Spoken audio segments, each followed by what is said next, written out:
Salve, selamat pagi, selamat hari Minggu saudara-saudari. Saya baru saja selesai misa di Kapela Stasi Hati Kudus Yesus Bimoku, dekat terminal Bimoku, terminal internasional itu. Dan sekarang saya mau berangkat menuju ke tempat keluarga berkumpul. Hari ini kami akan mengantar seorang siswa baru yang akan masuk ke seminari Menengah Santo Rafael.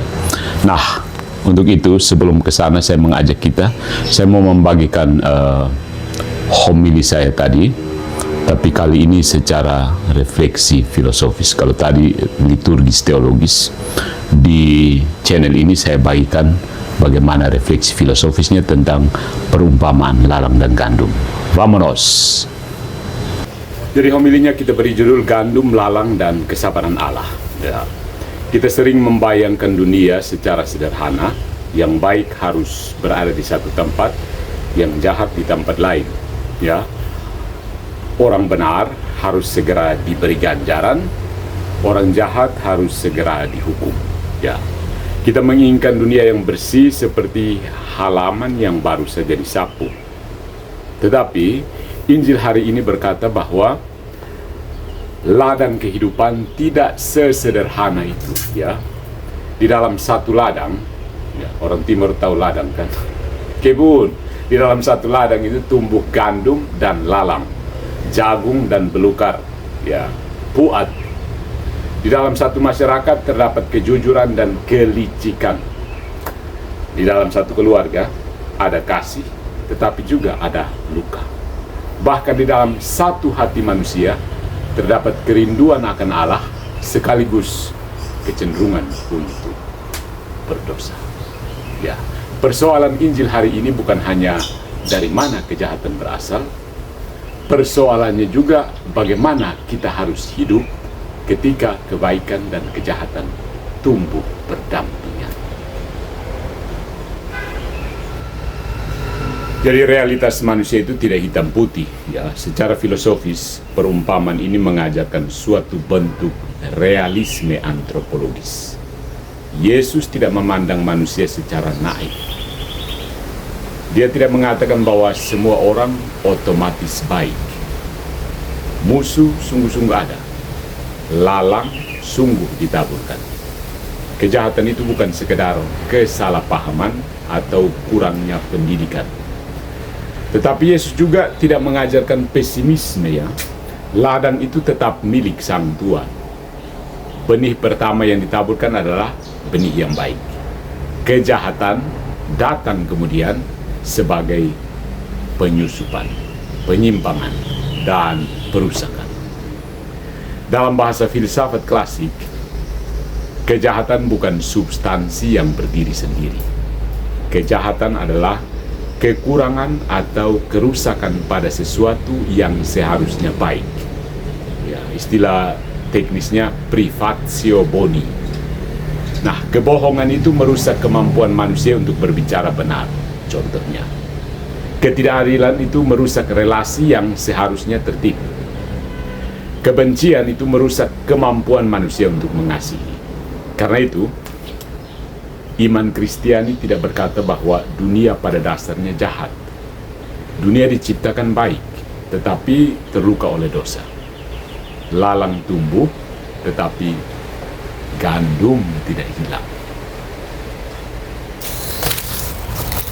Ya, para hambanya bertanya, maukah Tuhan supaya kami pergi mencabut lalang itu? Jawaban Tuhan cukup mengejutkan, ya.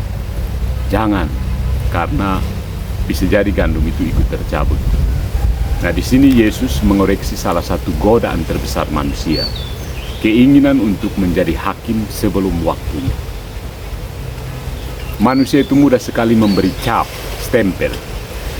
Dia orang jahat, dia tidak berguna, dia pasti tidak akan berubah, dia punya kumis, dia punya jenggot.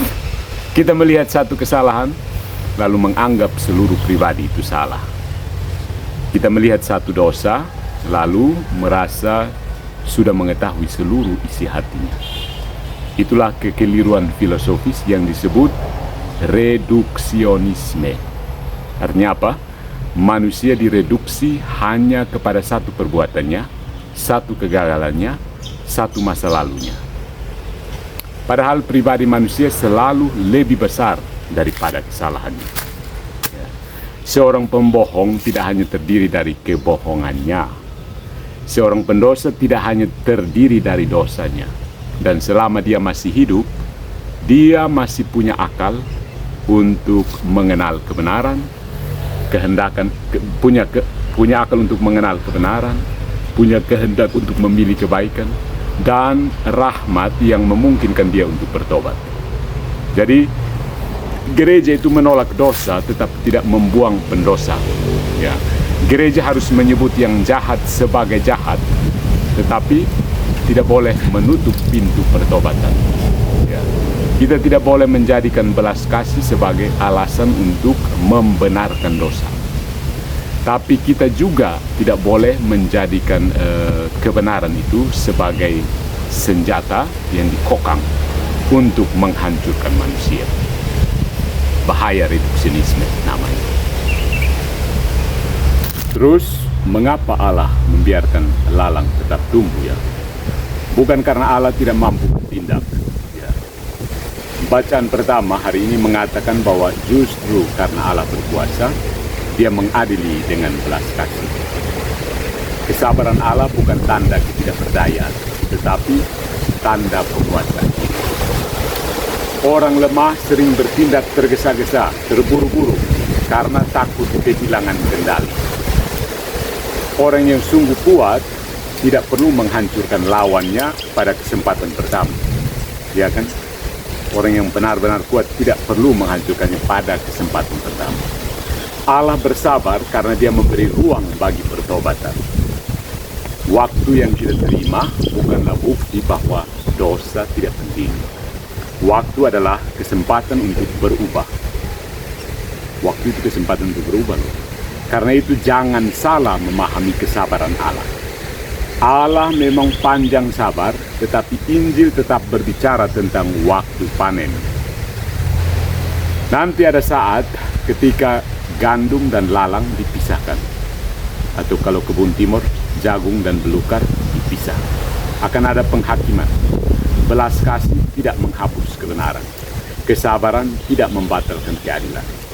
Allah menunda hukuman bukan karena Dia menyetujui kejahatan, tetapi karena Dia menghendaki keselamatan manusia. Kita biasanya membaca perumpamaan ini sambil menuntut orang lain. Dialah lalang itu, you yang ladang, dan you yang lalang. Padahal pertanyaan Injil sebenarnya lebih jujur ya. Lalang apa yang sedang tumbuh dalam diri saya? Mungkin lalang itu adalah iri hati yang dipelihara diam-diam. Ya, mungkin dendam yang dibungkus dengan bahasa keadilan. Mungkin kesombongan rohani, merasa diri lebih suci karena rajin ke gereja. Mungkin kebiasaan berbicara buruk tentang orang lain. Mungkin kemalasan yang terus diberi alasan. Ya. Jadi pertobatan itu dimulai ketika kita berhenti sibuk mencabut lalang di ladang orang lain. Sibuk membasmi belukar di kebun orang lain dan mulai mengolah tanah hati sendiri. Kita harus tegas terhadap dosa dalam diri sendiri, tetapi sabar terhadap kelemahan sesama. Sayangnya, kita sering melakukan hal yang sebaliknya.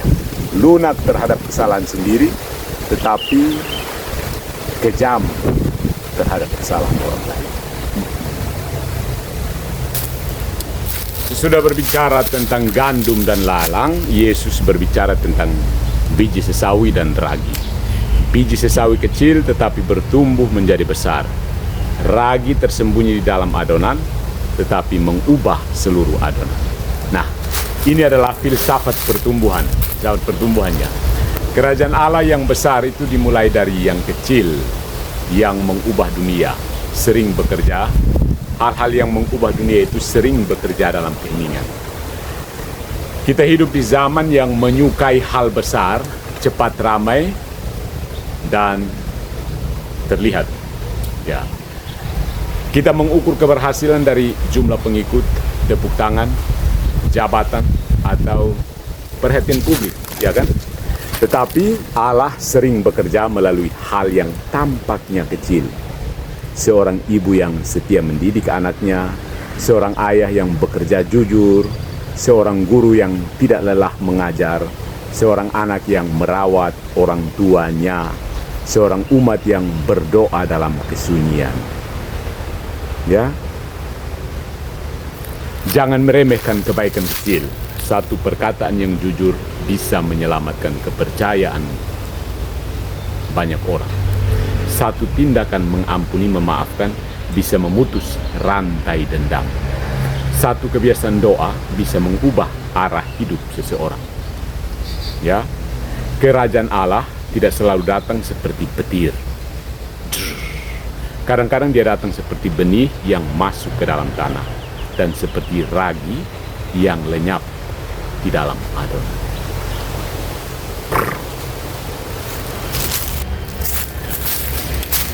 Jadi saudara-saudara, bagaimana? Dunia ini adalah ladang Allah, ya, bukan ladang kita.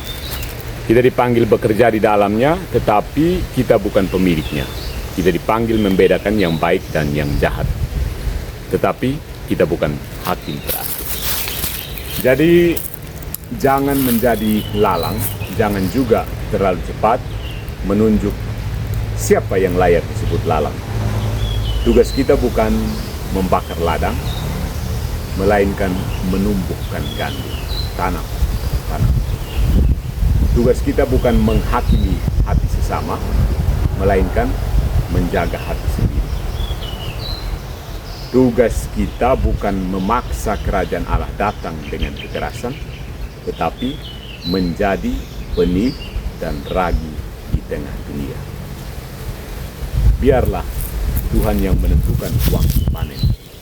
Sementara itu, marilah kita hidup sebagai gandum, berakar dalam iman, bertumbuh dalam kasih, dan menghasilkan buah yang dapat dikenali: kejujuran, kesabaran, pengampunan, keadilan, dan belas kasih. Karena pada akhirnya yang diperhitungkan oleh Tuhan itu bukan seberapa keras kita menuduh kegelapan, tetapi seberapa setia kita menyalakan terang. Nek seum banit leu isnen.